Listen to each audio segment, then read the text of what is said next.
Hey guys, what's up and welcome back to my channel. So today I'm finally filming my study abroad video. I have mentioned in so many of my other videos that I was going to film this video, but I just haven't had the time. I realized that this video is probably going to be pretty long, so I'm going to put in timestamps in the description below. So if you don't want to watch this entire video, that's completely fine. You can just watch whichever part of the video you want to watch. But in this video, I'm going to be going over how I studied abroad as an accounting major and my entire study abroad experience. Before I get started, make sure you're subscribed with the bell notification turned on. Your support means so much to me. I do really appreciate everyone who has decided to hit that subscribe button. It really does support my channel. So first, I'm just going to talk about how I studied abroad as an accounting major, because accounting is one of the hardest majors to study abroad during a semester. I remember when I attended a study abroad seminar, they told us that a lot of accounting majors, they can only study abroad during the summer or winter, and they can't study abroad during the fall or spring. With accounting, there's a lot of prerequisite classes, and if you don't take that first prerequisite class, you're gonna be behind, and that's just gonna be a domino effect.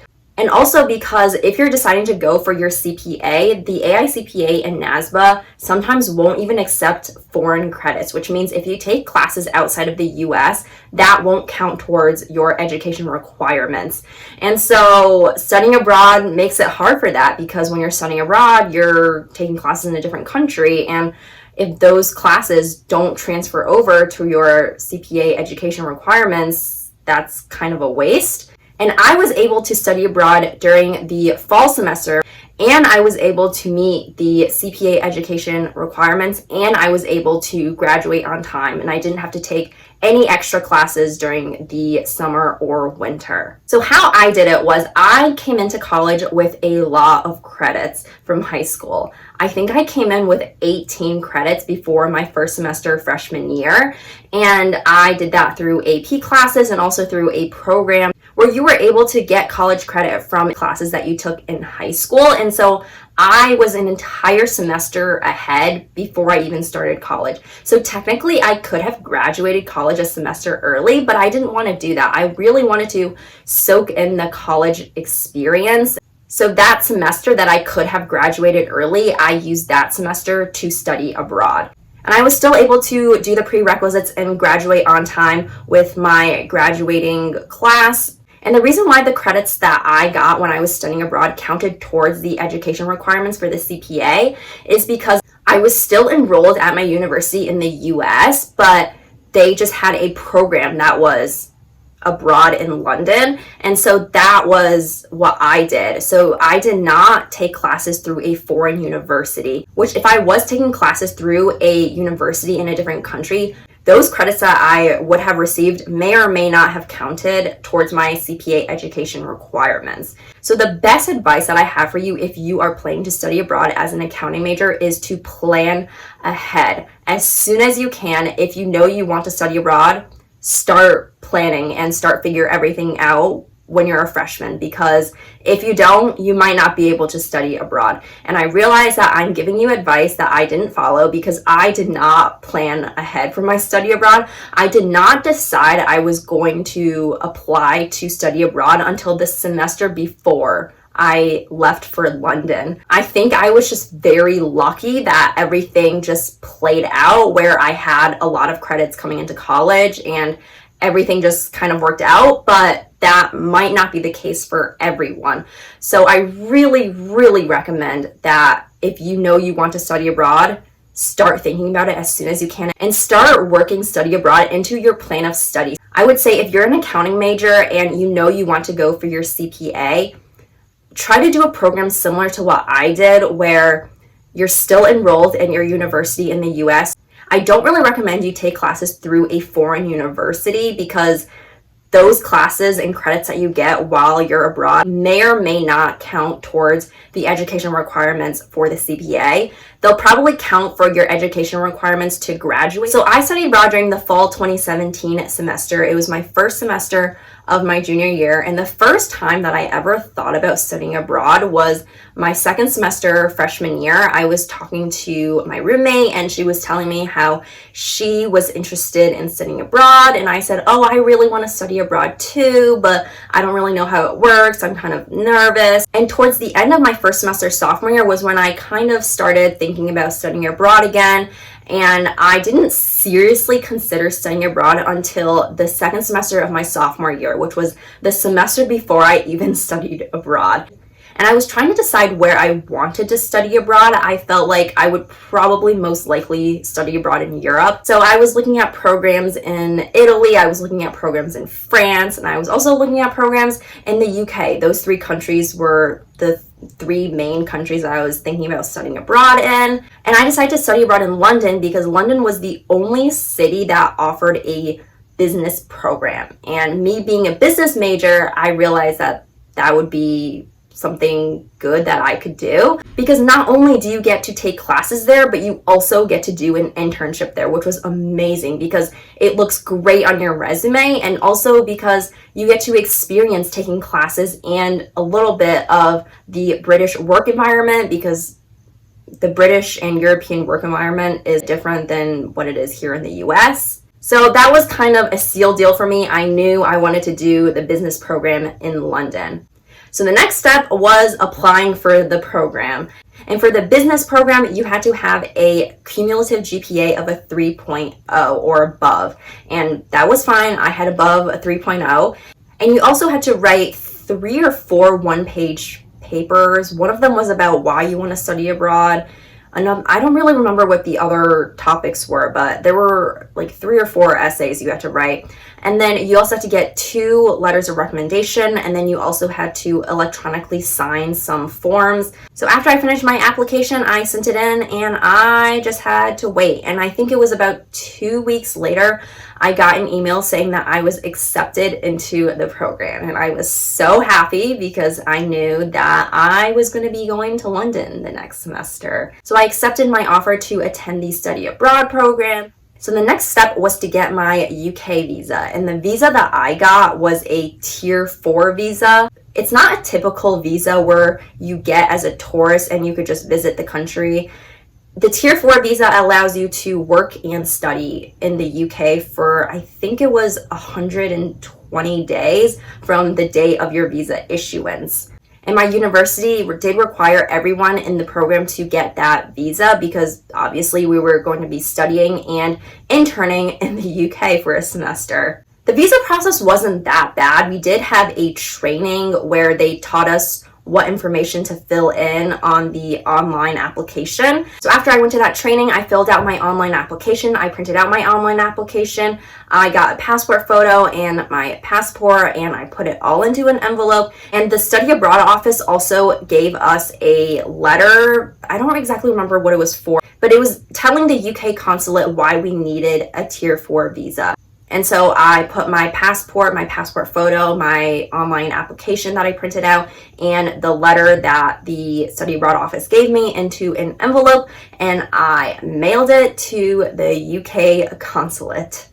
It took about a month for me to get my passport back with the tier 4 visa stamped in my passport, but once I did get it back, I went to UPS to pick up my passport. During the 1 month that I was waiting, the study abroad advisor that was in charge of our London study abroad program gave us flight details. We also got connected with the study abroad center in London where we were going to take our classes, which we were taking our classes at the Monticello House. Also, someone from the study abroad office in London reached out to us, and she told us a little bit about herself and kind of just gave us the logistics of what we could expect once we arrived in London. And also my internship coordinator reached out to me, and she gave me a phone call, asked me what I was looking for in an internship in London, and this was solely for the internship portion of my program. And that was something about the study abroad program, was that we were not allowed to pick our internships. Like, we couldn't contact companies directly. We would just tell our internship coordinator what we wanted, and then they would match us to a company and an internship, which was absolutely fine because I loved my internship. I interned at Starwood Hotels and Resorts in the finance department, and I was working in accounts payable. So after all that happened and I got my passport and visa back, I just enjoyed the rest of my summer. And about 2 weeks before I left for London was when I started packing. I packed a big suitcase that I was going to check, and then I also packed a carry-on suitcase I was going to carry with me, and then I also had a cross-body bag. So I basically had to pack over 3 months of my life and the things I was going to use into 2 suitcases and a cross-body bag, which is fine. I'm not a heavy packer at all. A lot of people that know me personally think I'm a heavy packer, but I'm really not.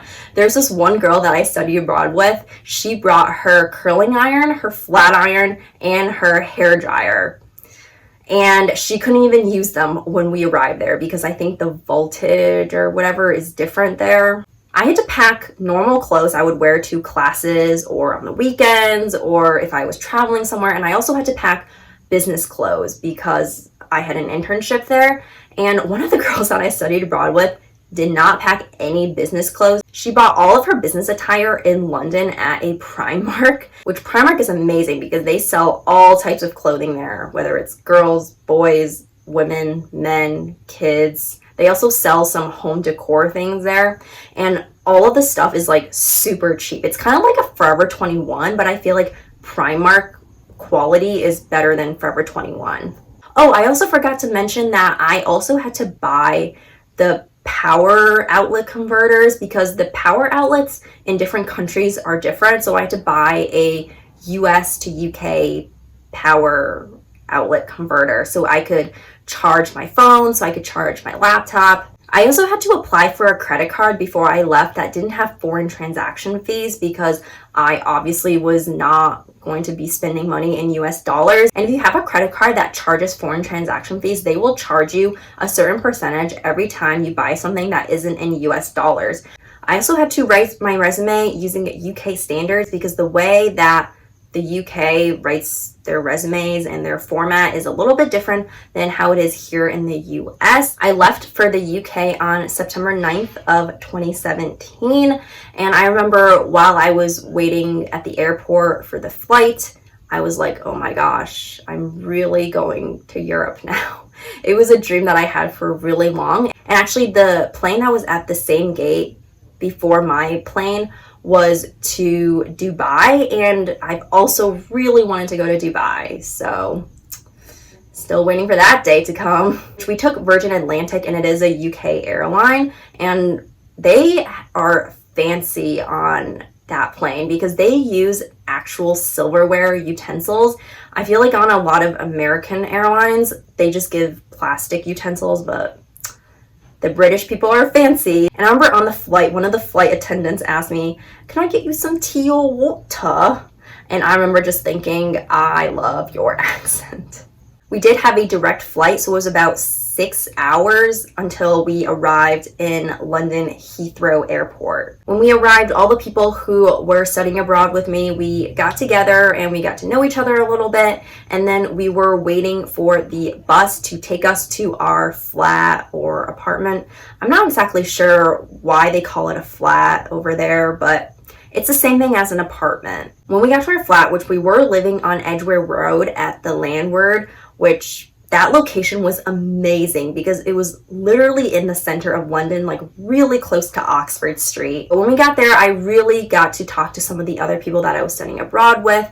There were 4 girls, including me, and 8 guys. So there were only 12 of us who were doing that program that semester. And I know that the spring is way more popular to study abroad than the fall, but I decided to study abroad during the fall because it just better fit into my schedule. The reason why the spring semester is more popular is because there's a class that all business majors have to take that is only offered in the fall. And so a lot of people take that class their first semester junior year, because if you don't take it your first semester junior year, you have to take it your first semester senior year, which isn't a big deal. I don't know why everyone wants to take it their first semester junior year, but anyways, a lot of people, they don't want to be abroad during the fall semester because of that, and also because during the fall semester is when a lot of companies come and they recruit for internships for the next summer. So if you're not on campus for the fall semester, it might be a little more difficult for you to get an internship for the next summer. For me, that wasn't a problem because I already had an internship lined up before I even left. So all in all, there weren't that many people that study abroad with me during that fall semester. I know for the spring semester, they say sometimes 45 to 100 people will do that same program. So there's way more people for the spring semester. So with the 12 of us, they divided us into 2 flats. My flat was on the 7th floor, and the other flat for the other people in our program was on the 10th floor. Each flat had 3 bedrooms. One of the bedrooms was for 1 person, another one of the bedrooms was for 2 people, and then another one of the bedrooms was for 3 people. We did not get to pick which flat or which bedroom we wanted to be in, which was kind of unfair because the person that got the single bedroom was paying the same amount of money as the people who had to share their bedroom with 1 other person or 2 other people. They assigned us based on last names. So whoever came first in the alphabet would get the single bedroom, and then the next 2 people would get the double bedroom, and then the next 3 people would get the triple bedroom. And it was obviously also by gender because they couldn't put a boy and a girl in the same bedroom together. So I ended up in the triple bedroom, which meant I had to share my room with 2 other girls. And in that triple bedroom, there was a single bed and a bunk bed. And obviously, the first girl that got there chose the single bed. I was the second girl that got there, so I chose the bottom bunk. And then the third girl that got there chose, well, she didn't get to choose, but she was left with the top bunk. And then one of the other girls got the single bedroom, and then 2 guys ended up getting the double bedroom. So my flat had 4 girls and 2 guys. So we had to share the living area and the dining area and the kitchen, and we also had to share 2 bathrooms. One of the bathrooms had a bathtub. Another one of the bathrooms was just a standing shower. I remember when we got to our flat, everyone in my flat, we all decided to go get breakfast. And we were about to go to this one place for breakfast, and one of the girls said, "Oh, we can't eat here because it doesn't have good enough eggs." And I was talking to another one of the girls about that first day that we were there later on in our study abroad program, and she said, yeah, when she said that, I remember thinking, this girl is a diva queen. Because she didn't want to eat there just because they didn't have good enough eggs. We ended up going to another breakfast place, and I think I got like a Greek yogurt or something. I didn't eat much because I wasn't that hungry. And then all of us ended up going grocery shopping at Tesco and Waitrose, which are the 2 popular grocery store places in the UK. Tesco is a cheaper grocery store, kind of like Walmart, and then Waitrose is a more expensive grocery store, kind of like Whole Foods. And then we came back, and then all of us in our flat went to the other flat just to get to know some of the other people. And then after that, we all came back and we all slept because we were all really jet lagged. I think the UK is like 6 hours ahead or something, so we were really tired, and on top of flying and traveling, it was a lot. So I remember I slept for 4 or 5 hours that day. So the first week that we arrived in London, we did not have anything planned that week. It was really just a week for us to get used to living in London and having fun. And so the people that I studied abroad with and I decided that we wanted to take a bus tour one day that week. So we all booked a bus tour that stopped in Windsor, Bath, and Stonehenge. And it was just gonna be one day. And it was a lot of fun because I feel like when people think of the UK and England, they just think of London, but there's so much more in England than just London. And so the first stop we went to was Windsor, and we saw the Windsor Castle. We didn't have time to go inside the Windsor Castle, so we just walked around it. And Windsor is the place that Meghan and Harry got married in 2018.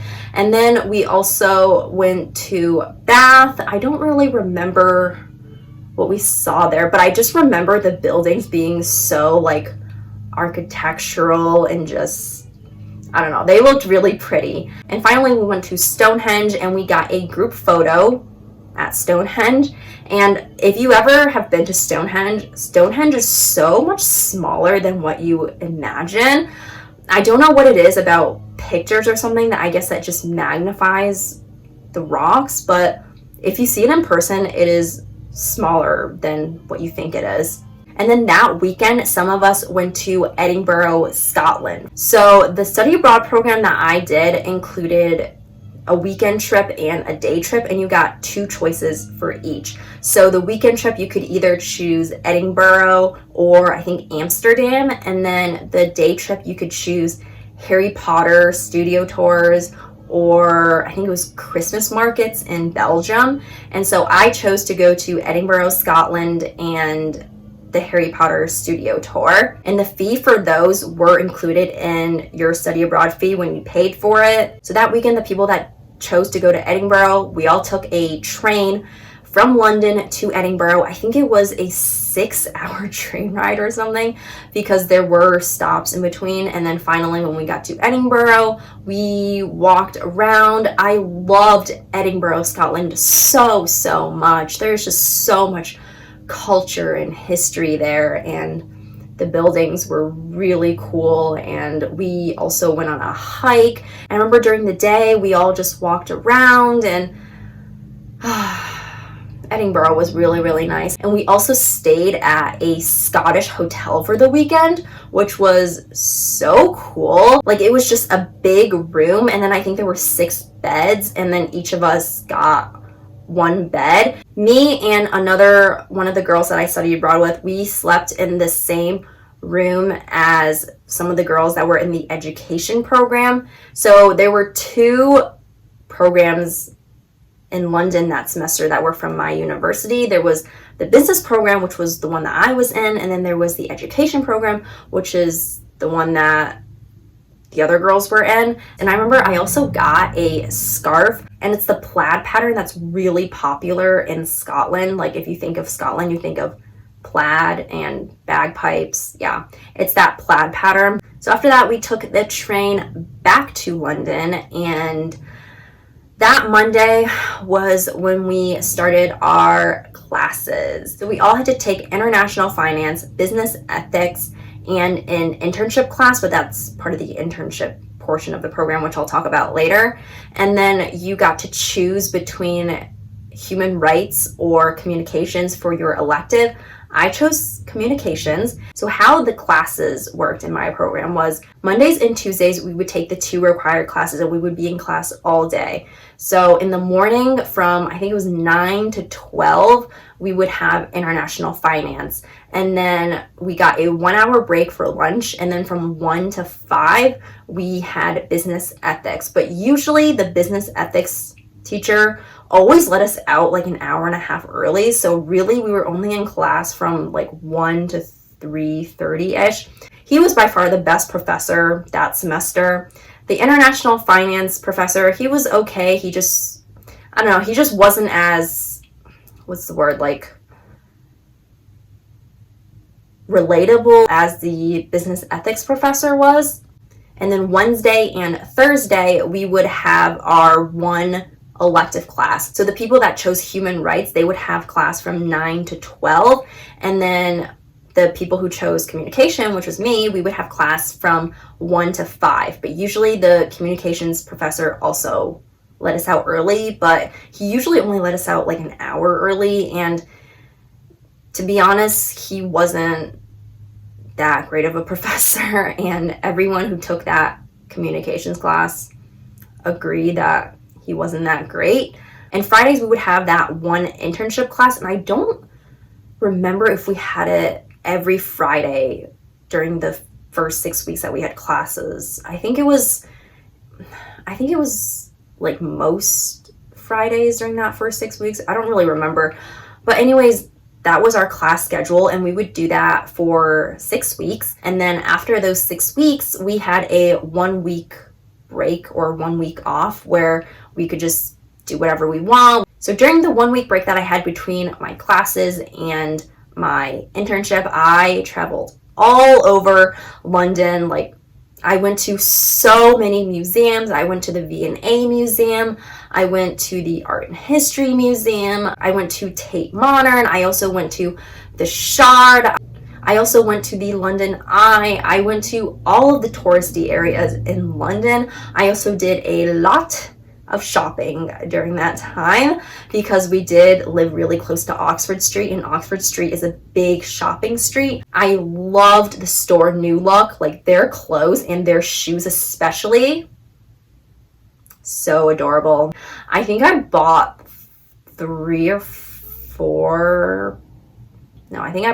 4 pairs of shoes at New Look. I love their shoes. I also did a lot of shopping at Primark because Primark is a pretty cheap store and all of their stuff is really cute, so I got some stuff from there. And then after that was when we started our internship. Oh, I forgot to mention that the Friday that we arrived, which I arrived in London on a Sunday, it was like Sunday morning at 6 a.m. But that Friday I had to go to my interview for my internship. It was a really easy interview. I think the person that interviewed me only asked me like 2 questions, and then the rest of the time she was just talking about what I was going to be doing, what I was going to be working on at the internship, and then at the end she just asked me if I had any questions or not, and then she gave me the position as an intern. So it was really easy, but I have to say, I had not even been in London for a week yet when I went to my interview, and I was wearing these, I think it was like 3-inch heels, and I didn't understand how the whole public transportation stuff worked, how the tube worked, the buses worked while I was there. And I figured it out later on because I used Google Maps, which I really recommend if you are going to be visiting a city that has buses and subway or tubes or underground travel or anything like that. Use Google Maps because it tells you exactly where you should get on, where you should get off, and also where you have to change subways or change buses or how long it takes. If you just put in where you are and then where you want to go, it's really, really useful. Or you could use City Mapper. I tried downloading City Mapper, but my phone wasn't updated enough to get the app, so I had to use Google Maps, which is completely fine because Google Maps worked fine for me. Turns out it was only a 30-minute walk from our flat to the interview place, and it was literally just walking straight.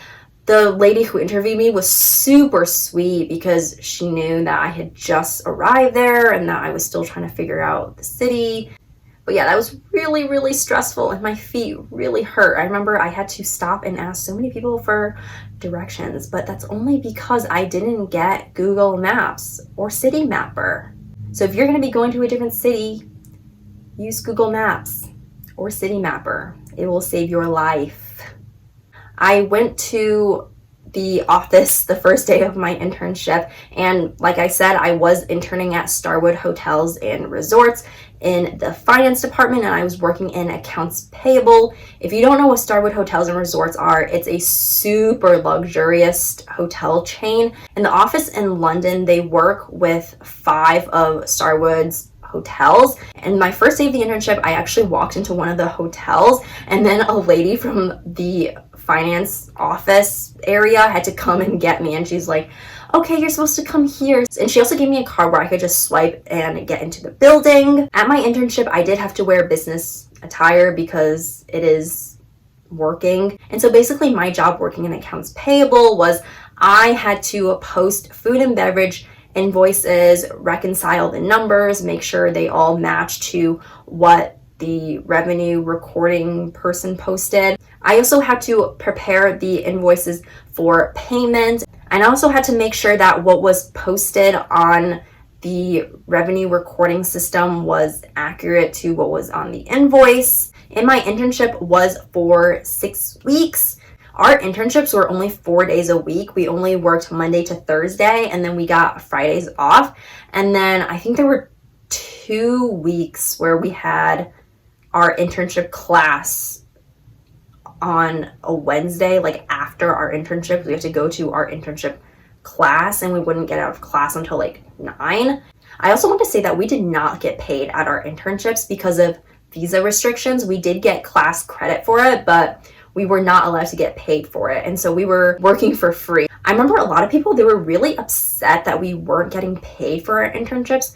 Me personally, I didn't really mind because I felt like it was such a good experience, and just experiencing working in the British culture was just amazing. And also it helps build our resume for future jobs. But I know some people, they were really upset that we were not getting paid. I was really lucky that my internship was really close to our flat, because I know one of the guys, his internship was in, I believe it was in zone 4, which, if you're not familiar with the zones in London, the center of London is zone 1, around that is zone 2, around that is zone 3, and then zone 4, and then so on. So he had to take the tube like an hour each way to get to his internship, which, y'all, that's a really long time. So I was really lucky that my internship was only 30 minutes walking distance from our flat. At our internship class, we just talked about our internships, and we had to write a couple of papers about what we liked about our internship, what we didn't like. And then at the very end, we had to give a presentation about an overview of our internships. Towards the end of my internship, we did play White Elephant. This was in December around the holiday time, and they didn't tell me to bring in a gift. I would have brought in a gift, but the manager never told me to bring in a gift. So that day that we were playing White Elephant, the manager said to me like, oh, we're gonna play White Elephant today, but it's okay, we have a gift for you too. And I was like, oh, okay, thank you. And that was the only time in my life that I'd ever played White Elephant, and I would love to play it again someday. But if you don't know how it works, you all bring a gift, and then everyone picks a number, and then you open a gift based on whatever number you get, and then people could either steal your gift or they can open another gift. And it's better if you're last, because then you can see what all the gifts are. For me, I was kind of unlucky. I got number 4. So I was in the beginning, and the gift that I opened was a card game that was for lovers, and I was like, well, this doesn't suit me because I'm single. But the most stolen gift was a bath wash and a shampoo conditioner set. I don't know why, but everybody wanted that. Finally, at the end, nobody stole my lover's card game. And so I was like, okay, well, I guess I'm gonna end up with this, even though I'm single and I don't have a lover to play this game with. And the manager was like, oh, wait, do you want to trade with me? And she ended up with a pair of earrings. And I was like, okay, I could make better use with the pair of earrings than a lover's card game that I can't even use. I was like, sure. So then I gave her the lover's card game, and then I ended up with the pair of earrings.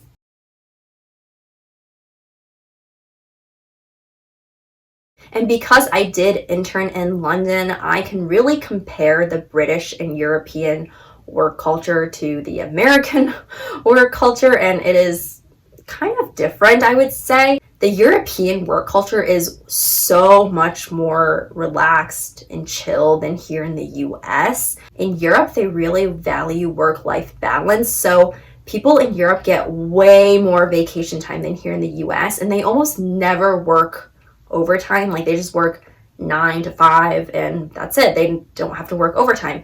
Here in the US, it's a lot about hustling and grinding. We don't get as much vacation time, and a lot of times people do have to work overtime. So that is something I do like about the UK work hours, is that it's a lot more chill. It's not as stressful. Also in the UK, and I didn't know this until after I went to the UK, people there don't really like to give out their emails. Here in the US, people are fine giving out their emails. If you have an interview, it's almost assumed that you're going to send them a thank you follow-up email after. In the UK, they don't really like that, and so it's not really appropriate to ask the interviewer for their email after your interview. Also in the UK, a lot of times they will go to happy hour for lunch, like in the middle of the day. But here in the US, people pretty much only go to happy hour after work.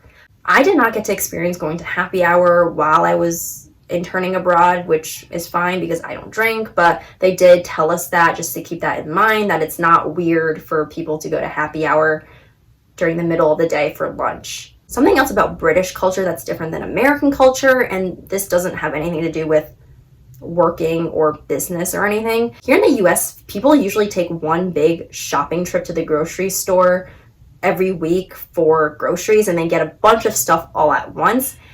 In the UK, that's not the case. People usually go shopping every couple of days for groceries because food in the UK does not last as long. And so that was something to get adjusted to because I was having to go grocery shopping every like 2 or 3 days. And obviously they use pounds, not dollars. £1 is equivalent to about 1.3 US dollars. And so when I was buying stuff in the UK, I was always having to do the exchange rate conversion, trying to figure out how much it actually costs in US dollars.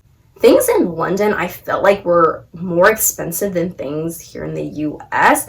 One of the girls that I studied abroad with was also talking about that. She was saying a drink at a Starbucks in the UK is the same price as here in the US, but they just changed the dollar sign to a pound sign. So I guess technically it's like 30% more in the UK than here in the US. I'm not exactly sure. I only got Starbucks once when I was in London, and I'm not a big coffee drinker, so I don't really know these things. When I was abroad, there was a lot of drinking, and the people that I studied abroad with did try to pressure me to drink, but I did not drink. I made an entire video about why I don't drink, and I talked all about this in that video, so if you want to see that, I'll put a card on the screen and also link it in the description below. I probably should have mentioned this at the beginning of the video, but I got 15 credits total for that semester that I studied abroad. Of those 15 credits, there were 9 credits for the 3 classes, the International Finance, Business Ethics, and Communications class, and then 6 credits were for the internship. 5 credits were for the actual internship, and then 1 credit for the internship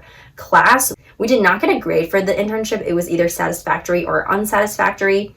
I got satisfactory. Also, I don't know what it is about British people or if they're just more outgoing than American people or whatever. But during that 1 week break between our classes and our internship, the 1 week we had off, I was walking down Oxford Street and I was wearing a rain jacket, black skinny jeans, and ankle boots. And this random dude came up to me and he said, "I have something really random to say." And I was like, okay. I don't know this dude at all. So I was just like, okay, what do you have to say? And he said, "I saw you walking and I thought you looked nice, so I just had to come over here and tell you." And I was just like, oh, thank you. Like, I didn't know what to say. And then I told my flatmates and my roommates, and they're all just like, whoa, love on Oxford Street. And then right before I came back to the US, I think this was like 2 days before I came back to the US. And then there was another guy that was there and he just started talking to me, and I was telling him how I'm from the US and that I'm leaving in 2 days.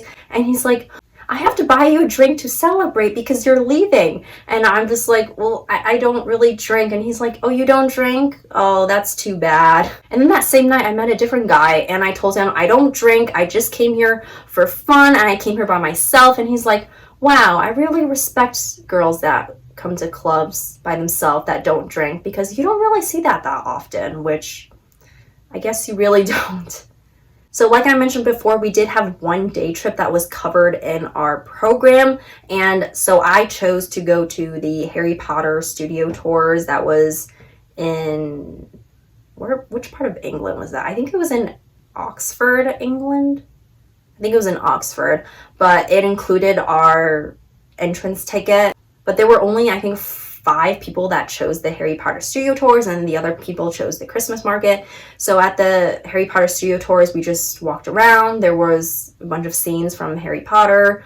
I've never really seen the Harry Potter movie, so I don't really know what was going on. I also want to say that the price of my study abroad program wasn't as expensive as what I thought it was going to be. I knew that if I didn't study abroad, I would probably regret it for the rest of my life. And that included everything from my plane ticket to the weekend trip that was covered in the program, also to the day trip that was covered in the program, the housing, the transportation, which I forgot to say that they did cover transportation in the first 2 zones of London. So in the center of London and then the zone around that.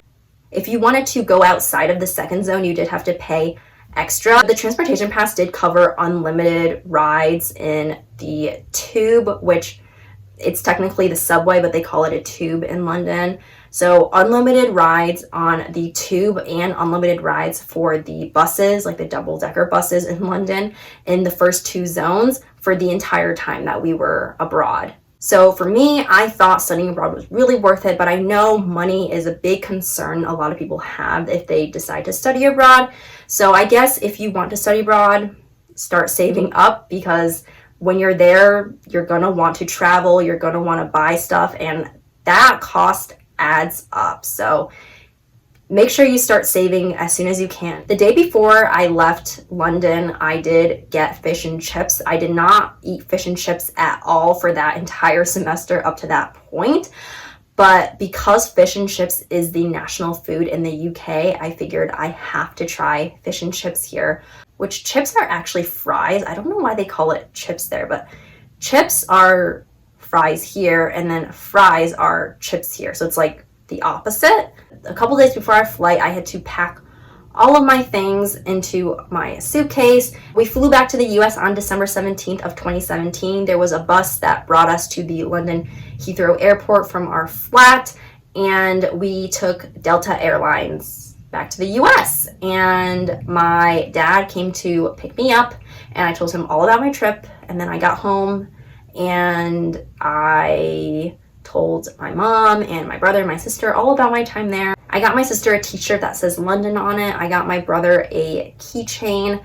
And so, yeah, that was basically my entire study abroad experience. I was in London for 14 weeks total. So I absolutely enjoyed my study abroad experience. I always tell people, if you have the chance and opportunity to study abroad, really recommend that you go. It is one of the best experiences you'll have ever in your life. Because if you think about it, you'll probably never in your life have the opportunity to take 3.5 months to go to a different country. And it's also really life-changing because you get to experience a different culture and living in a different environment. And my London internship was something that helps me really stand out over other accounting majors, because when you're looking for a job, you want to stand out. That's what's going to help you get the job. If you're just like everyone else, they're not really going to look twice at you. Me having that London internship on my resume was something that recruiters always ask me about. They always ask me about my experience, how I liked it there, and it's just a really good conversation starter, and it has helped me get internships and job opportunities later on. I am forever grateful and blessed that I was able to study abroad. I was actually the only accounting major that did the program the semester that I went to London. Everyone else was either a finance or econ major, and then there was one girl that was a marketing major. I've been talking for so long now. I had a lot of things to say. I have been filming for about 2 hours. It's not going to be that long when I edit everything, but I really hope you enjoyed hearing my study abroad experience and how I studied abroad as an accounting major. I hope that if you're an accounting major, you found this video helpful. Also, if you studied abroad and you're watching this video, let me know in the comments where you study abroad, because I would really love to know. And also tell me what your favorite part about studying abroad was. If you enjoyed this video, make sure to subscribe with the bell notification turned on so you'll never miss a video if you're notified. I am really tired now, so I'm going to go, but I hope you guys are all having an amazing day. Stay safe, and I'll talk to you next time. Goodbye!